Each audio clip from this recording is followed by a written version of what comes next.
என் videos பார்க்குற நிறைய பேர், தம்பி நான் நினைச்சது நீங்க அப்படியே பேசுறீங்க, நாங்க சொல்லணும்னு நினைக்கிறத நீங்க சொல்லிடுறீங்க. இன்னும் ஒரு சில பேர், நீங்க பேசுறதெல்லாம் நல்லா தான் பேசுறீங்க, நீங்க என்ன செஞ்சீங்க மக்களுக்கு அப்படின்னு கேக்குறீங்க. நீங்க சொல்றது கரெக்ட் தான், பேச்சு யாரு வேணாலும் பேசலாம், ஆனா செயல் தானே முக்கியம். என்னுடைய ப்ரொஃபஷனே ஒரு சேவையா தான் செஞ்சுட்டு இருக்கேன். என்னோட ஃபீல்டு வந்து ஹெல்த் அண்ட் வெல்னஸ் தான். மக்களுடைய ஆரோக்கியத்தையும் அவங்களுடைய நல்வாழ்வையும் பார்த்துக்கிறது தான். உங்களை பல பேருக்கு தெரியும், நான் ஒரு அக்குபஞ்சர் மல்டி தெரபிஸ்ட், இயற்கை முறை சிகிச்சையாளர். என் கிளினிக் வர பேஷண்ட் பார்த்தீங்கன்னா எனக்கு 10 வருஷமா சொரியாசிஸ் இருந்துச்சு, 5 வருஷமா வெரிகோஸ் வெயின் இருக்கு. இந்த மாதிரி பல நோய்களோடு என்கிட்ட வருவாங்க. கிட்னி பிரச்சனை, லிவர் பிரச்சனை, இந்த மாதிரி பல நோய்களோட மிக குறைஞ்ச கட்டணம் தான் வாங்குறேன். நான் இதை லாப நோக்கத்துக்காக பண்ணல, ஒரு சேவையா தான் பண்றேன். என் அம்மா கேன்சர்ல இறந்துட்டாங்கன்னு, என் அம்மா மாதிரி உங்கள பல அம்மாக்கள் கஷ்டப்படக்கூடாது, உங்கள பல பேர் கஷ்டப்படக்கூடாதுன்னு நான் இதை ஒரு சர்வீஸா பண்ணிட்டு இருக்கேன். கடவுளுடைய ஆசீர்வாதத்தில் இங்கே வர எல்லா பேஷண்ட்டுக்குமே நல்ல ரிசல்ட்ஸ் கிடைக்குது. ரொம்ப சந்தோஷமாக என்கிட்ட சொல்லுவாங்க, நான் பல ஹாஸ்பிட்டல் போனேன், பல பேரை பார்த்தேன், இந்த நோயினால இவ்வளவு கஷ்டப்பட்டிருக்கேன் அப்படின்னு சொல்லி என்கிட்ட அழுதுருக்காங்க பல பேர். சோரியாசிஸ்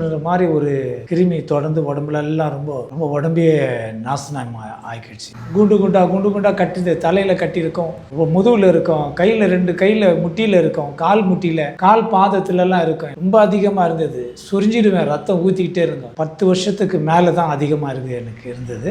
எத்தனையோ ஹாஸ்பிட்டல், எத்தனையோ இடம் போகிறேன், இந்த ஊசி போடுவாங்க, இந்த குளுக்கோஸ் சேர்த்துவாங்க. இது கொஞ்ச நாள் தான் அப்படியே நல்லா மறைஞ்ச மாதிரி தெரியும். மறுபடியும் அது வந்து தொடர்ந்து எனக்கு அது ரொம்ப ஜாஸ்தி ஆகிடும். எனக்கு ஃபஸ்ட்டு எடுத்தோடனே தண்டுவாடத்தில் வந்து சதை வளர்ந்துருச்சுன்னாங்க. இது இந்த காலுக்கு போகிற பிச்சை காலுக்கு போகிற இதில் வந்து சதை வளர்ந்துருச்சு, அமுகிடுச்சுனாங்க. நாங்களும் எங்கெங்கேயோ ட்ரீட்மெண்ட் 18 வருஷமாக ட்ரீட்மெண்ட் எடுத்துக்கிட்டே தான் இருந்தோம். ஆனால் இங்கே வந்து ஆண்டவருடைய தயவுனால எனக்கு ஒரு விடுதலை கிடைச்சிது. இன்னைக்கு நல்லா இருக்குது. வந்து சில நாட்டில் ஆகுது, ஒரு 1.5 மாதம் தான் ஆகுது. 10 வருஷமாக இருந்தது, 1.5 மாதம் கடந்து போகுது. அக்குபஞ்சர் தான் பார்க்குறாங்க. ஆனால் இங்கே வந்தேன், நல்ல ட்ரீட்மெண்ட் நடக்குது. கம்மியாக தான் கொடுக்குறேன், நான் ஒரு 400 ரூபாய் 500 ரூபாய் தான் கொடுக்குறேன். நல்லா பார்க்குறாங்க. 2 மணி நேரம் 1.5 மணி நேரம் ட்ரீட்மெண்ட் பண்ணுறாங்க. இங்கே வரவங்களுக்கு எனக்கு அதே மாதிரி தான் பண்ணுறாங்க. கதையாக வந்துருக்கோம், அதோட பேரும் நல்லாவே இருக்கு. எனக்கு நிறைய பேர் சொல்றீங்க, பார்க்க ரொம்ப யங்கா இருக்கீங்க, ஆனா நீங்க பண்ற வேலைலாம் அப்படி இல்லையே. நல்லது பண்றதுக்கு ஏஜ் இஸ் நாட் எ மேட்டருங்க, just a number. It's all about your good intentions.